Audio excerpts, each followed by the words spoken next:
شرمگاہ کی حفاظت کریں۔ اس دور کا سب سے بڑا فتنہ یہ ہے کہ نگاہیں پاک نہیں رہی، نگاہیں غلیظ اور گندی ہو گئی، شرمگاہوں میں وہ تقدس نہیں رہا ہے۔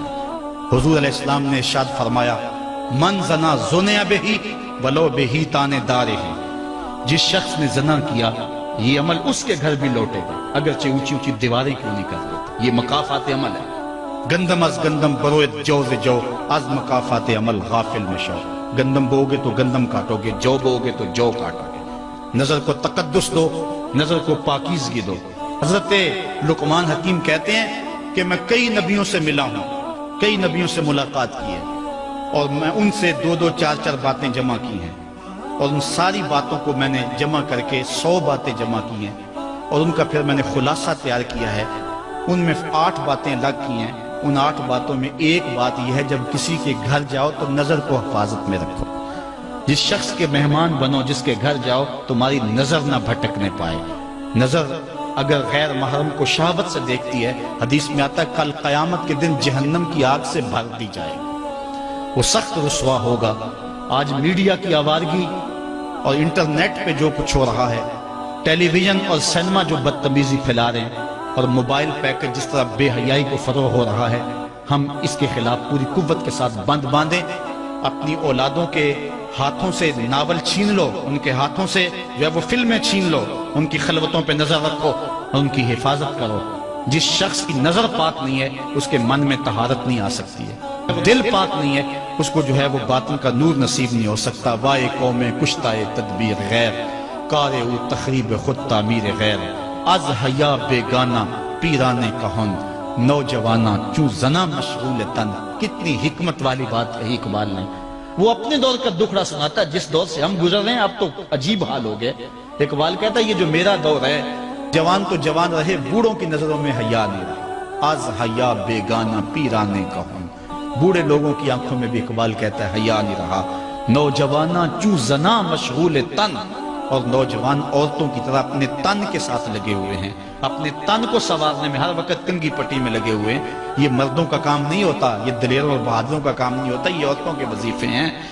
در دل شاں آرزوہا بے ثبات، مردہ زائن از بطون امہات، ان کے دلوں میں آرزویں کوئی اور ہی ہیں اور ماؤں کے پیٹوں سے مردہ جنم لے رہے ہیں۔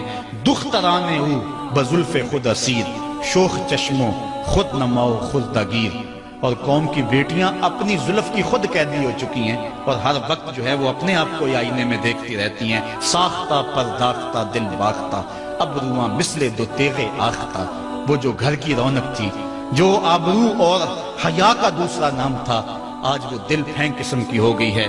آہ قوم میں دل سے حق پرداختہ، مرد و مرگ خیش را نشناختہ۔ اقبال کہتا ہائے قوم کہ جو مر گئی اور اسے ابھی تک پتہ ہی نہیں چلا کہ میں مر چکی ہوں اور جینے کا سامان نہیں کرتی۔ حضور نے فرمایا ہر دین کی کوئی پہچان ہوتی ہے، میرے دین کی پہچان حیا ہے، اگر حیا نہیں ہے تو دین ہی نہیں ہے۔ ہم نے جس دور میں اپنے ماں باپ سے دین سیکھا تو اس وقت اتنے فرقے بھی نہیں تھے، نہ بات بات پہ شرک کے فتوے لگتے تھے، اور نہ ہی لوگ دین کو کاروبار بنائے ہوئے تھے۔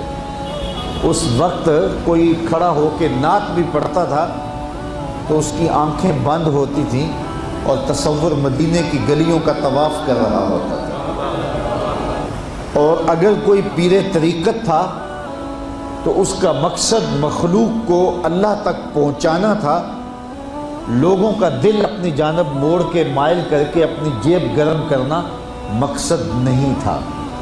اس وقت عالم دین لوگوں کی عقیدتوں کو سمیٹ کر کے، گھیر کر کے، اپنی عقیدت کے دائرے میں ڈال کر کے ان سے سطحی مفاد حاصل کرنے کا دھندا نہیں کرتے تھے۔ اس وقت عالم دین بندے کو گناہ سے نکال کر کے اللہ کی دہلیز پہ سجدہ ریز کرنے کا کام کرتے تھے۔ اور آج ہم دیکھتے ہیں کہ فرقہ پرستوں نے اسلام کو توڑ کے رکھ دیا، اور جو لوگ بیچارے اللہ کے حضور سجدہ ریز ہوتے ہیں ان پر شرک کے اور بدعت کے فتوے لگا کر کے ان کو اسلام سے بدزن کرنے کی کوشش کی، اور نعت خانیاں ایک بہت بڑا کاروبار بن گیا، اور پیری مریدی ایک بہت بڑا دھندا بن گیا، تو اس دور کے اندر اپنی اولاد کو سنبھالنا، وہ طرح طرح کے سوال کرتی ہے، پوچھتی ہے، تو پھر ان کو دین پر مطمئن رکھنا اتنا آسان کام نہیں ہے۔ ہمارے والدین نے ہماری تربیت کی تو ان کے لیے قدرے آسان تھا، لیکن ہمارے لیے اپنی اولاد کو سنبھالنا اور دین کی راہ پر ڈالنا قدرے مشکل ہے۔ لیکن ہمارے والدین نے جو آسان کام کیا تھا اس کے لیے بھی بڑی محنت کی تھی، اور ہم اپنی اولاد کے لیے کیا اتنی محنت کر رہے ہیں جتنی محنت ہمارے والدین نے ہمارے اوپر کی تھی۔ تو اگر ہم نہیں کر رہے تو پھر ہماری اگلی اولادیں یا ان کی اگلی نسلیں پھر کن ہاتھوں میں ہوں گی؟ تو اس لیے ہمیں خاص طور پہ سوچنا چاہیے۔ میں نے قرآن مجید کی جو آیت کریمہ پڑھی ہے اس میں ارشاد فرمایا، اپنے آپ کو اور اپنی اولاد کو دوزخ کی آگ سے بچا لو جس کا ایندھن انسان اور پتھر ہے۔ تو مجھے اور آپ کو اپنی اولاد کی حفاظت کرنی چاہیے۔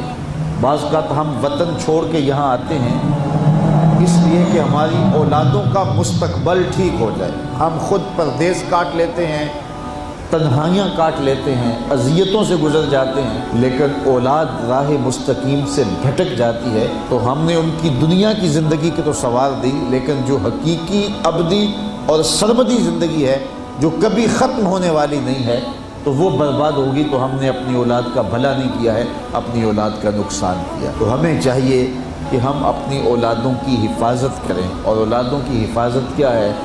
ان کے اخلاق اچھے ہوں، ان کا کردار خوبصورت ہو، ان کے دین کی حفاظت ہو، اور وہ ایک صالح، سچے اور کھرے مسلمان کے صورت اپنی زندگی گزارنے کی مشق کریں، اور اس کا عملی نتیجہ ہماری آنکھوں کے سامنے ہو۔ میرے حضور نے ارشاد فرمایا کہ اپنی اولادوں کو 3 چیزیں سکھاؤ۔ پہلی چیز حب نبیکم، اپنی اولاد کو نبی کریم علیہ السلام کا پیار سکھاؤ۔ دوسری چیز وحب اہل بیت ہی، اور حضور کے اہل بیت کا پیار سکھاؤ۔